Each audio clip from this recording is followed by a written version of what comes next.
It's official. Another major first-party Xbox game is landing on the PlayStation 5, so we will talk about that. We have some more context to the Xbox numbers that we saw yesterday. Their cloud gaming, how many people played Indiana Jones, and their Game Pass growth. So it looks like some good growth here from the Xbox side. I think Ninja Gaiden 2 Black is getting some more features in February. There is some more partnership between Netflix and the WWE. In fact, they are bringing over a game to Netflix games. This is very interesting because, again, this is a subscription-based service that is trying to compete with all of the other ones out there. So we have that stuff, plus many other things to go over. But before we do continue, if you do enjoy keeping up to date on everything in the gaming world, hit the subscribe button. I see a lot of you are watching but aren't subscribed, so please consider hitting the subscribe button if you do enjoy the video.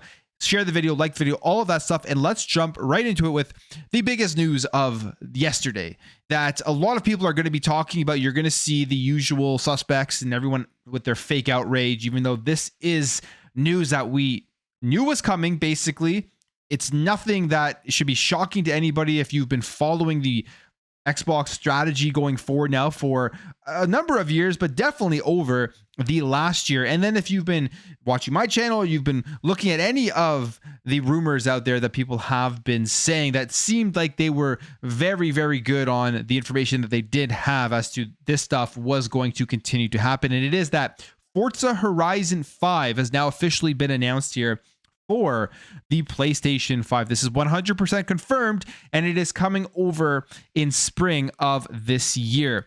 It says here that they put out this release here. They say the PlayStation 5 version of Forza Horizon 5 is developed by Panic Button Studios in partnership with Turn 10 Studios and Playground Games, and will have the same content as the Xbox and PC releases of the game. Previously released card packs as well as the Hot Wheels and Rally Adventure expansions will also be available for purchase. And they say, we are excited to see the Forza Horizon 5 community grow with new players on PS5, and we can't wait to see the creativity and skills these new creators, builders, and racers will bring to our vibrant community. And in addition to bringing Forza Horizon 5 to the PS5, we're working on a special new free content update for all platforms, Horizon Realms. And Realms will give players the chance to explore a curated collection of some of the community's favorite previously released evolving worlds alongside some other surprises. So stay tuned to our channels for more details soon. So Forza Horizon 5, this is a game that's already been out here for a while here, since 2021. When it did first come out, it was one of the big first-party Xbox games that launched alongside with Halo Infinite in that year. If you remember, those two games dropped, and it was a decent year for first-party content as they were beginning to try to get more games out. They were still kind of into their old ways where they were just releasing Halo and Forza, but they released two decent games in 2021, and Forza Horizon 5 was one of those. So Xbox gamers have now had it for a long time, and now it is going to be dropping onto the PlayStation 5, and you will instantly see, I believe, this game at the top of the charts on PlayStation, at least in the top 3 or so, similar to what we did see from Sea of Thieves. This is a move here that Xbox is doing. They're calculating it, and they're going to make a ton of money off of PlayStation gamers with this one, as you have a lot of people out there that will look at Forza Horizon, if they were fanboys of PlayStation and think it was a bad game. You know, all those people are excited to go out and play Forza Horizon 5 right now when it does drop. And for the Xbox side of things, and just for the game itself, it just expands out that community, keeps this game alive even longer, and they're giving new content for everybody to jump in and play. So the community for Forza Horizon 5 is going to be massive. But I think this is just the beginning. The dominoes are going to start falling now with more first-party games coming over to PlayStation. We've been hearing about Halo. We've been hearing about Gears, specifically the older titles like Halo, the Master Chief Collection, and Gears Ultimate Edition. I think those games are going to be landing on PS5 this year. That's kind of what I'm predicting as to what is going to happen. And this is just the beginning. They're going to be able to try to extract more money out of these older games, and then they're going to be releasing the new stuff onto Xbox Game Pass day one. Well, some of them will be on PlayStation, some of them won't, because you look at a game like South of Minute that isn't on PlayStation, so it's still kind of all up in the air exactly how the cadence is going to go. But a big moment here for, I would say, the real next step in the Xbox strategy. Yes, they released the 4 games last year, but a lot of people were thinking, okay, it's those 4 games, and they're not going to go into their tentpole titles like Forza, like Halo, and like Gears, and now all out the window. The other question I do have here is the next Forza Horizon game on the horizon in 2025? Are we going to get a new one this year? That's something I have been seeing pop up online. And it does kind of seem like we are in that time cycle here where they are getting ready to release the next Forza Horizon game. And how are they going to handle that release?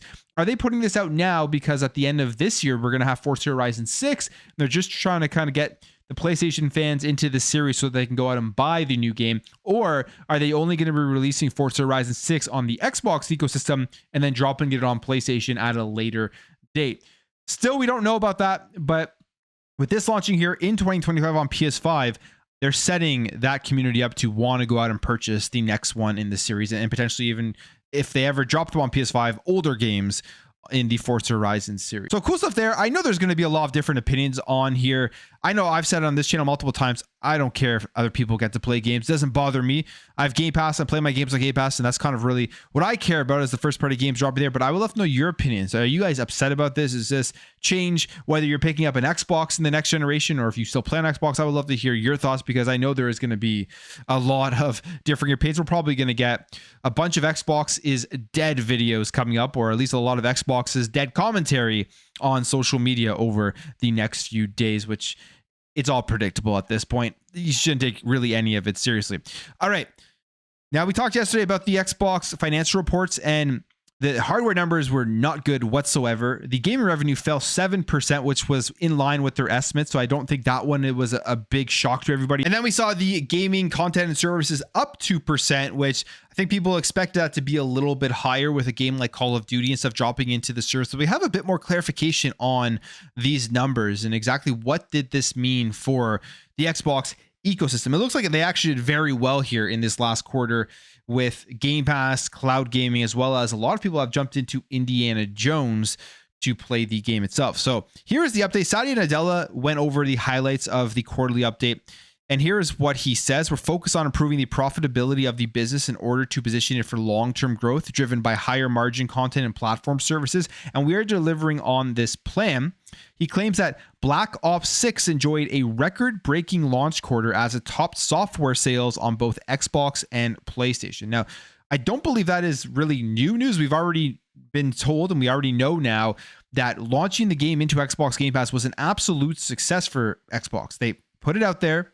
People signed up to Game Pass, as well as they outsold previous years on their platforms. And he just reiterates that and confirms it here that it topped software sales on Xbox and PlayStation. Then he also says that Indiana Jones and the Great Circle attracted over 4 million players on both the Xbox and PlayStation. This one's kind of funny because we did see those screenshots being shared around to kind of skew the context as to how big this game actually was, where there was only about 12,000 people playing it on Steam. But obviously it was much bigger than that, as with it being on Game Pass, it being on PlayStation, and also be on the Xbox console. Overall, 4 million people jumped in to play this game. So I think that is a pretty good launch here for Indiana Jones and the Great Circle, which, by the way, if you haven't played it, it is a phenomenal game and it absolutely deserves to get played. Not even from just being a first-party Xbox game or anything like that. Just overall, it is a phenomenal game. If you're on PlayStation, you're on Xbox, whatever, go play this one. I think you will enjoy it if you have any interest in the Indiana Jones franchise. Also goes on here and says, we also continue to see strong momentum for Xbox cloud gaming with a record of 140 million hours streamed this quarter. So cloud gaming is growing. You can see that. You can see that they are really pushing for cloud gaming to grow with things like Fire Stick and getting cloud gaming on the LG TVs now, and how they're improving the overall experience if you're just playing it through the browser or on your phone. So you'll definitely see that continue to grow. And I think cloud gaming is one of the big things that Xbox can see in the future as a way to grow their business. And then it says here, all up, Game Pass set a new quarterly record for revenue and grew its PC subscriber base by over 30% as we focus on driving fully paid subscribers. So that's pretty big. Game Pass is growing, and last year was a good year for Game Pass. If you're just a gamer and wanting to know what games are out there, last year was good from the first party perspective, and as well as some good third party stuff. This year, I think is going to blow last year away. not only from first party, but also from games that are from the developers that are not first party under Microsoft. Yes, I understand Ninja Gaiden 4 is Xbox Global Publishing. Aaron Greenberg said it was a first party game. But the reality is, I got to be consistent on my principles on this one. I don't consider all of the games that are exclusive on PlayStation that are developed by third party studios, even if they're published by Sony. I don't really consider those, at least in my mind, as a first party Sony game because their developers aren't making it. Overall, I think the numbers are good for Game Pass. The growth is there, and this year is going to be huge for it, which is all I really care about, is what other games are coming to Game Pass, third party, first party, all that stuff. If this stuff continues to do well, then we will be getting more and more content. Or Grand Theft Auto 6, this is going to be a major game if it does launch this year. There's still a lot of, I guess you could say, speculation as to whether it's going to hit the target of releasing in 2025. I think a lot of people don't believe it is going to. I'm kind of still on the train that I don't believe it is going to, but we have some more information here from a former animator that will be kind of disappointing, I think, to console players, because as we know, this game is only releasing on console to start. It will eventually be coming to PC. I wonder if something like this would make console players wait and build a PC specifically for Grand Theft Auto 6 when it does end up dropping. That is the fact that they are saying here that Rockstar is targeting a solid 30 frames per second on the console. And this was on the GTA forums. Known Rockstar leaker Tez2 said that the release of the 6th main entry in the series will coincide with the first time the full package and the online component will be sold separately at launch. That is another interesting thing to take into account here. I was always wondering what they were going to be doing with the online component, whether they're just going to be adding it into what they currently have right now, and if it would launch with the game. They are saying, yes, online component is launching with GTA 6. You're just going to have to buy it separately. But then they also say here, that'll have a factor on the price of the total cost of the game. So we've seen the rumors about it potentially being over $100.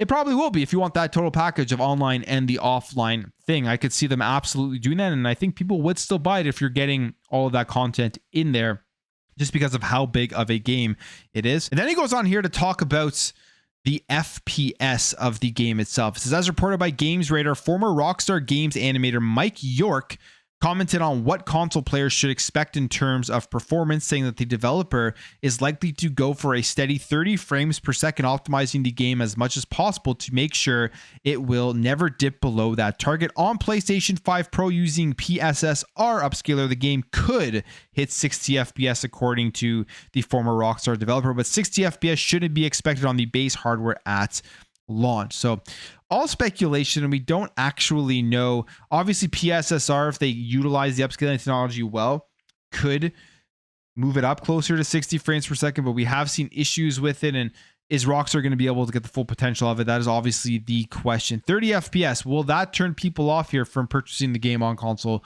or would they rather just wait and get it on PC? I think for some it will, but I still think for a majority of people, they'll just want to play the game. However they get their hands on it, they will want to play the game itself. So I don't know how big of a deal it will end up being. I think a bigger thing, would be the overall pricing. If they do normalize and increase the price of the game, that may push more people to wait until the price drops, or potentially that it releases on the PC. Now, when it comes to Spider-Man 2, we know that it has released on PC, on Steam, and PlayStation needs to do more of this, and I think they're going to be moving towards it on today and date. And here are some more numbers that are showing that they need the PC crowd to help sustain their business. Spider-Man 2 is currently top paid game on Steam, which clearly means it is a pretty strong launch for it now. This is the game. It just came out. Obviously, Spider-Man is a very, very popular IP and license, so I think Spider-Man always has a chance of doing better than any of the other first-party PlayStation games, just right off of the bat because of the name itself. But imagine, again, if they would have released this at the same time as they released it on the PlayStation 5. Sales are good here, but I think they would have been even more if they did it that way. And I think these numbers will continue to reinforce the fact that their games are coming to PC, and they're going to be coming to PC all by the boatload eventually, as they do release here on the same time at the PlayStation 5. All right, WWE. We know right now you can go watch Raw and SmackDown and everything on Netflix. So they have that deal in place. So it's kind of a no-brainer here for them to make a deal with Netflix games, which if you go into your Netflix account, you can play games on your Netflix subscription. And they have struck a deal here with Netflix games, but we don't know exactly what game is going to be coming over, because on Netflix games, a lot of it is just kind of mobile stuff. But it says here that WWE 2K is joining the Netflix games library in an announcement that they made on Thursday morning, and that WWE 2K will be coming to Netflix games in fall of 2025. It's just kind of a 30-second trailer. You have CM Punk here making an announcement, but it doesn't tell us just exactly what type of game it is. My best assumption here, it's just some mobile game, probably stylized art, not realistic graphics and everything, but something that could be fun. Maybe like the WWE Battlegrounds game that they put out there, where it's definitely something that could be transferred more over to the mobile platform. So we will wait and see on that, what exactly this happens. But this is Netflix making big deals for games that will be popular. I think this one will do well. I wonder if Netflix is ever going to consider trying to go out further than just the mobile side of things, and potentially try to get more into bringing big AAA games that people are playing on consoles that they could get access to if they have a Netflix account, or just publish games from Netflix, games that will be playable on PC and playable on your consoles itself. That'll be interesting to see how that unfolds in the future. Summer Games Fest, Jeff Keighley show. It's already been announced here. He's preparing. It is going to be June 6th this year. So mark your calendar if you're looking forward to that. It says here that mark your calendar for Friday, June 6th. Summer Games Fest returns in the YouTube Theater in LA to showcase what's next from the entire video game industry. And then following that, there is the media influencers that are going to be there with the Summer Games Fest play days from I Am 8-Bit. Summer Games Fest is always decent. He always gets some good announcements in there. It is the main show now. It has taken over E3, but every time I see Summer Games Fest pop up, and it's like the only show that we do get as an entire industry-wide thing, it makes me miss E3. It makes me miss the days of the conferences that everyone had their conference. You had the Xbox, the PlayStation, the Ubisoft, the EA, the Bethesda conference. Like, all of these conferences were all gathered at E3, and then everybody would go and try out all the games on the show floor and everything. It is kind of sad. I know that some people don't care, but if you were around way back when E3 was a staple in the gaming industry, obviously before the pandemic hit and everything, I would love one day to see something like that come back for the gaming community. All right, let's talk Midnight Society. We know this was Dr. Disrespect's company. Obviously, he left after the whole scandal and stuff that he did. Now, everyone thought that it was going to be okay. He was going to leave. Studio was going to stay around, but that is not the case. They have announced that they are shutting down. This thing is finished. The game that they're working on, no more. It is all gone. It says, today we are announcing Midnight Society will be closing its doors after 3 incredible years with an amazing team of over 55 developers contributing to our new IP Dead Drop. We are actively seeking other game studios that would be interested in offering employment opportunities to our talented team members. If you know anyone who's hiring, please forward this message to them or DM us for direct intros. And they say, we express our sincere gratitude to each and every one of our community members, and deeply sorry we were unable to reach our ultimate goal. So that game's done. They were trying to become a major competitor in the FPS genre, in the FPS world. Obviously, did not work out. The Dr. Disrespect thing, I think, just ended up killing Midnight Society at the end of the day. He was the face of it. He was the one that would have been pushing this forward with as many amount of people that do follow him. That was a huge hit to them, and now they have bowed out of trying to even make a game.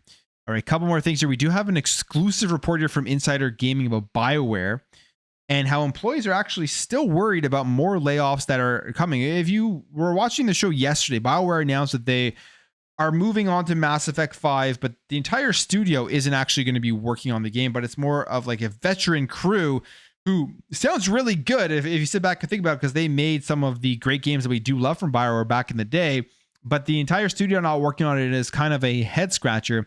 And now we have this.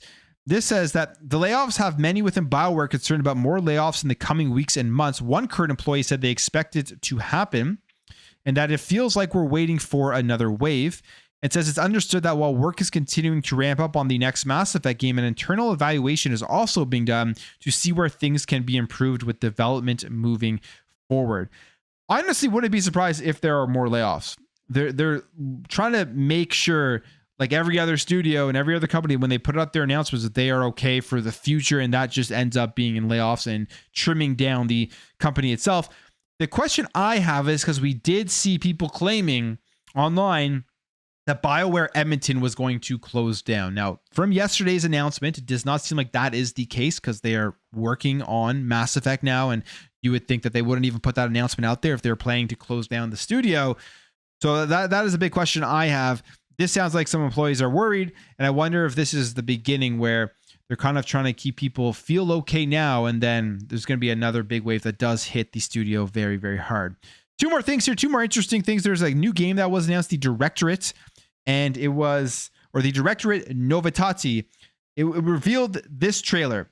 Third-person action game set in 2006. This looks like a really cool kind of nostalgic third-person shooter with a mix of control and everything, and it looks like it'll be a really, really fun game. Obviously, we're gonna have to wait to see more from this, so definitely go check out the trailer if you do want to see it. But again, third-person looks a lot of mixture of control in there in terms of just like the setting and the movement and the gunplay and everything. And finally, Ninja Gaiden 2 Black is phenomenal. Go play right now on Game Pass, Unreal Engine 5 remake. And they're not done. They're actually bringing more features to this game in mid-February. So they put out this. Team Ninja announced that Ninja Gaiden 2 Black's upcoming update will add additional features along with balance adjustments, saying that Team Ninja's additional features patch for Ninja Gaiden 2 Black will be released mid-February, and the developers are working on these features and balancing changes based on feedback. And players in the comment section have already started making their features wish list, like ways to change the camera angles and the ability to take on tag missions without AI, performance improvements, and previously released content to rerun. All those things sound phenomenal to me. I hope they do add that, particularly the camera angle thing. That is the one thing with this game. It looks great, it plays great, it's a lot of fun, but it has that like older school jank to it with the camera angle. You can get lost in it sometimes, and when you're fighting a battle, it's just kind of odd. So it'd be super cool if they were to be able to add in a feature like this and just bring it more to a modern feeling while keeping the greatness of what Ninja Gaiden 2 Black is. Very, very fun game. I'm going through it right now. But on the video right now, if you do enjoy this video, make sure to hit that thumbs up. If you are new here, hit that subscribe, and I'll catch you guys in the next video.